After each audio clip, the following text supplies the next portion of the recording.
वो आज काफ़ी दिनों बाद लौटा था। कहाँ था, क्यों था, किसी को मालूम नहीं। घर में आते ही सीधा वो अपने कमरे में गया। वहाँ रिदा मौजूद थी, चुपचाप बेतासुर चेहरे के साथ, और वो सलाम दुआ किए बगैर इसके सामने जा ठहरा। रिदा, तुमने फिर से मेरे लिए दुआ करना छोड़ दी क्या? इसने चौंक कर देखा मगर फिर आंखें झुका ली। रोज़ करती हूँ। क्या दुआ करती हो? वो नरमी से पूछने लगा, इसके चेहरे की हिद्दत को अपने पोरों से महसूस करते। वो फ़कत इसे ही सोचना चाहता था कि आपको सारी खुशियाँ मिल जाएं। अब की बार दुआ करो तो कहना, अल्लाह हमारी जोड़ी सलामत रखे और मेरे दिल को तुम्हारी बाबत खुशियों से भर दे। वो हल्के से मुस्कुराया और रिदा चंद लम्हे इसे देखने के बाद नम आंखों से बोली, आमीन सुम आमीन। इसे इसने इसे खुद से लगा लिया। एक फिक्र छूट गई थी। एक बिनते आदम के गम इब्ने आदम ने खुद में समो लिए थे। इस राहत, सुकून और मोहब्बत के अजानों की देवी बना दिया। वो पिछले कई दिनों से खुद से लड़ता रहा था। फाबिया और रिदा को सोचने में कई लम्हे गंवा दिए थे इसने, और आखिर में रिदा के हक़ में फ़ैसला हुआ। वो अपनी इज़्ज़त को मोहब्बत पर तरजीह नहीं दे सकता था। कोई भी मर्द ये नहीं कर सकता, कोई भी नहीं। और फिर सुबह का भूला शाम को घर लौट आया था। वो सुबह उठी तो बहराम कमरे में नहीं था, मगर इसे मेज़ पर एक कागज़ ज़रूर मिला था जिसकी तहरीर थी, फेंडेट लेक पर मिलते हैं। वो उठी, फ्रेश होकर फेंडेट लेक पर जा पहुंची, और वहां पहुंचते ही इस पर जैसे हैरतों के पहाड़ टूट पड़े हों। तरंगे पानी में तैरते गुलाब माहौल का हुस्न बढ़ा रहे थे, और किनारों पर खूबसूरती से बना पत्तियों का दिल फाबिया को हैरान करने को काफ़ी था। बहराम, ये सब क्या है? हाय हेलो, ये सब तुम्हारे लिए है। वो चौंक कर पलटा, थोड़ा कंफ्यूज लगता था। मेरे लिए? इसने हैरत से अपनी तरफ उंगली उठाई तो बहराम ने आगे बढ़कर कहा, क्योंकि मुझे आज तुमसे बहुत सारी बातें करनी है। मैं सुन रही हूँ, करें। वो होंठ दांतों तले दबाकर बोली। शायद वो जानती थी कि बहराम क्या कहने वाला है। भाभी, मैं कहना चाहता हूँ कि, इसने गला खंगार कर अपना एतमाद बहाल करते हुए कहा, मगर फाबिया इसे चिढ़ाने को बीच में बोल पड़ी। क्या कहना चाहते हो? बीच में मत बोलो यार, बहराम ने इसे डपटा। वो अपनी हंसी जब्त करती रह गई। अच्छा सॉरी, अब नहीं बोलूँगी। बहराम ने एक नज़र फाबिया पर डाली और गहरी सांस लेकर कहना शुरू किया, मैं चाहता हूँ कि तुम हर रोज़ तहज्जुद मेरी अमामत में पढ़ो। मैं चाहता हूँ कि तुम मेरा ऐसा निस्फ ईमान बनो कि मेरी आखिरत संवर जाए। और मैं ये भी चाहता हूँ कि तुम हर रोज़ काफ़ी हाथ में लिए मोहब्बत से मुझे जगाओ, बिल्कुल ऐसे जैसे एक बच्चे को जगाया जाता है। इसने फाबिया का हाथ पकड़ लिया, जो अब महरूत इसे सुन रही थी। मैं चाहता हूँ कि तुम बन जाओ, तुम मैं बन जाऊँ। मैं मेरी ज़िंदगी की ज़ीनत बनी रहो तुम और मैं, अपनी इतनी खूबसूरत ज़िंदगी पर हमेशा रिश्क करता फिरूं। बहराम ने पुष्प पर लिए गुलाब के गुलदस्ते को आगे बढ़ाया, और ये देखते फेंडेड झील ने इस जोड़े को हज़ारों दुआओं से नवाजा। सामने पड़े बर्फ़ के अक्स ने फूलों के अक्स के साथ झिलमिल की, और ऊपर उड़ते परिंदे रुक कर हैरत से ये सब देखने लगे। फाबिया की आंखें डगमगा गईं। अल्फाज नहीं थे वो जो अदा कर पाती। इसने फूल लिए और इसी पल इसकी आंखें छलक पड़ी। इससे पहले कि वो कुछ बोलती, एकदम से इसे छींकों का दौरा पड़ा। आछू! एक के बाद एक छींक, सारा फसू टूट गया। परिंदे उड़ गए, बर्फ़ का अक्स खामोश हो गया। बहराम एकदम घबरा के इसके करीब आया। क्या हुआ? लगता है तुम्हें सर्दी लग गई है। वो इसे जल्दी से वापस होटल ले आया, जल्दी से अंगीठी जलाई, काफ़ी मंगवाई। इसकी हालत कुछ संभली तो वो टिश्यू से नाक साफ करते हुए नम आवाज़ में बोली, बहराम, मुझे गुलाब के फूलों से एलर्जी है। चलो जी। बहराम के कंधे में एक धम ढीले पड़ गए। बहराम के कंधे एकदम ढीले पड़ गए। इसने शुक्र से भरपूर गहरी सांस खारिज की और हाथ में पकड़े फूल मेज़ पर रख दिए और इसके करीब जा बैठा। शुक्र है तुम्हें मुझसे एलर्जी नहीं। वो कहते हुए मुस्कुराया तो वो चिढ़कर बोली, मैं मजाक नहीं कर रही। अच्छा ये कहवा पियो, बेहतर महसूस करोगी। इसने कहवा आगे किया। थैंक्स। वो सामने बैठकर इसे देखता रहा, और वो रुख मोड़े इसकी नज़रों को जज्ब करती रही। मोहब्बत के इजहार ने इनके बीच रहा सहत कल्लुफ़ भी मिटा दिया था। बहराम उठकर इसके करीब चलाया और इसका हाथ थाम कर इसके सामने जा बैठा। तुम ठीक तो हो ना? हमें कहीं जाना था। हाँ, वो ज़रा से तवक्कुफ़ से बोली, मगर बहराम को देखते ही आंखें झुका ली। तो बहराम ने मुस्कुरा कर कहा, नोबल आर्ट गैलरी, वहाँ एक नुमाइश है। किस चीज़ की? ये एक सरप्राइज़ है। वो मुस्कुरा कर कहता उठ गया। तो वो कई लम्हे अपने हाथ पर इसके लम्स को महसूस करती रही। इसकी मोहब्बत हिलाफ ओढ़ने लायक थी, बिल्कुल पाक और तकद्दुस से भरपूर।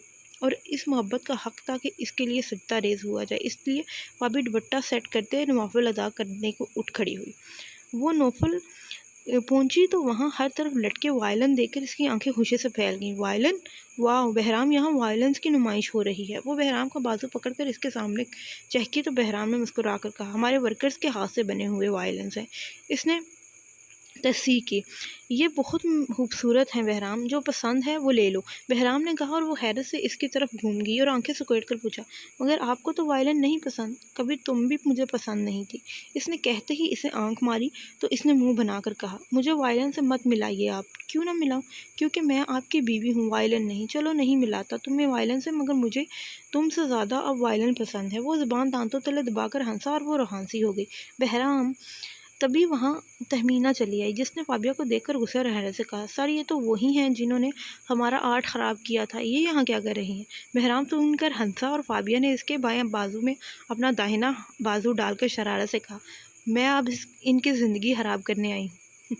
बहराम का कहका हवा में गूंजा और इसने इसके बाजू पर अपना हाथ रख दिया। She is my wife now.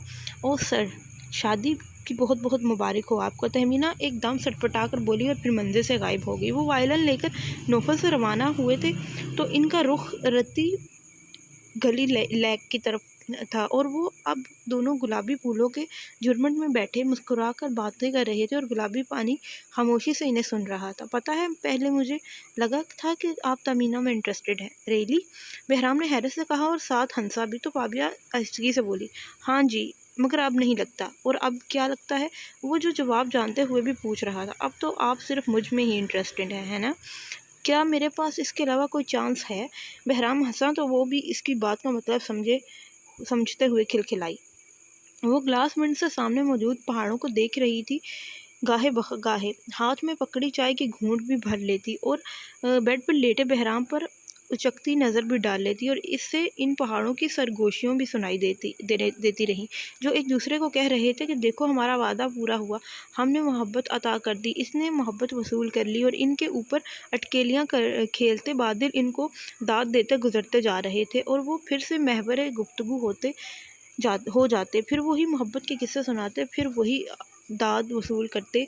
इन्हें यही तो करना था, सो वो शौक से कर रहे थे। फाबिया अपने गिर्द महफूज खसार महसूस करके पलटी तो इसके पीछे बहराम मौजूद था, मुस्कुराता हुआ बहराम, जो अब इससे पूछ रहा था, मोहब्बत की महराज क्या है फाबी? निकाह। इसने बहराम की तरफ घूमकर सर झुकाए जवाब दिया तो वो इसके झुके सर को देखते हुए फिर से पूछने लगा, और निकाह की महराज क्या है?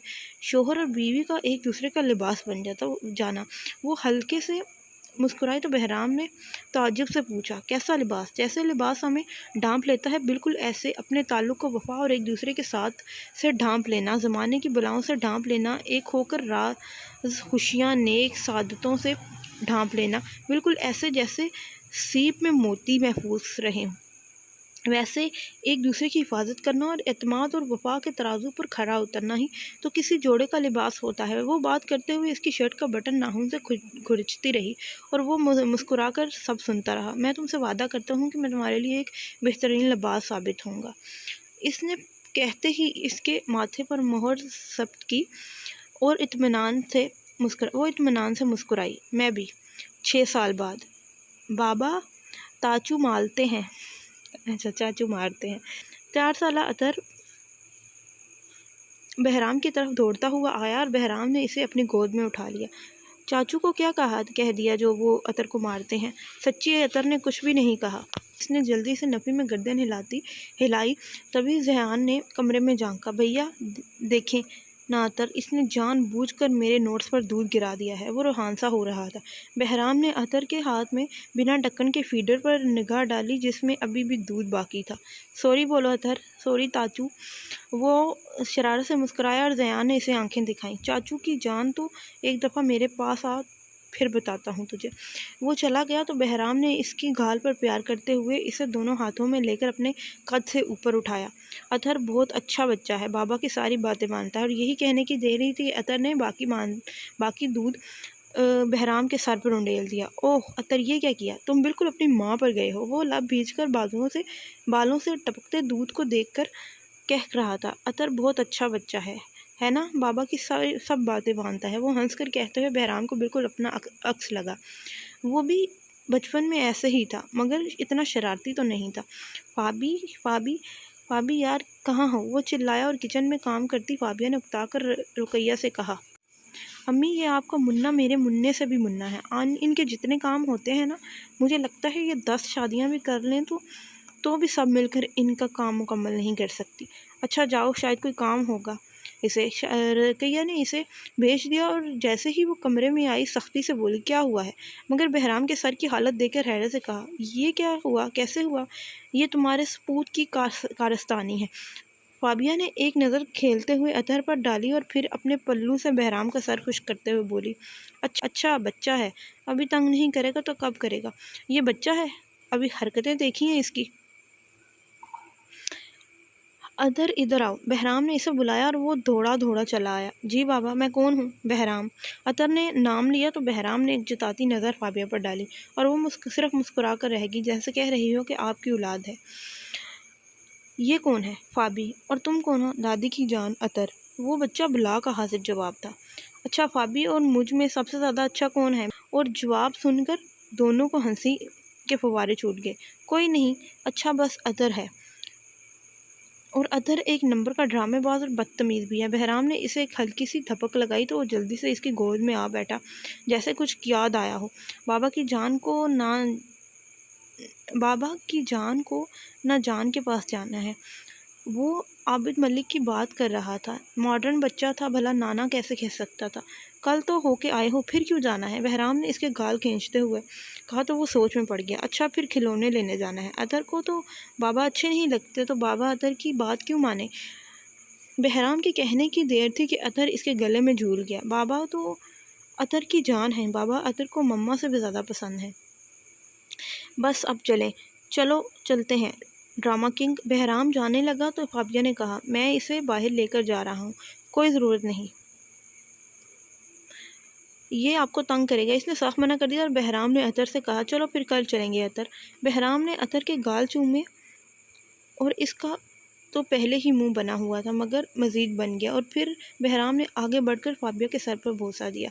मुझे तुम दोनों से बहुत मोहब्बत है। इसका ये रोज़ाना का मामूल था कि वो फाबिया को याद कराना नहीं भूलता था कि इसे इससे कितनी मोहब्बत है। और मुझे भी, फाबिया ने मुस्कुराकर कहा। मगर अतहर फ़ौरन से पहले दरवाजे की तरफ दौड़ा आया। अतहर को सिर्फ ज़ियानू से मोहब्बत है और अतहर चाचू के साथ बाहर जाएगा। वो बाहर चला गया तो बहराम और फाबिया एक दूसरे को बस देख कर रह गए। उफ़, ये हठधर्म और ड्रामेबाज औलाद। दी एंड।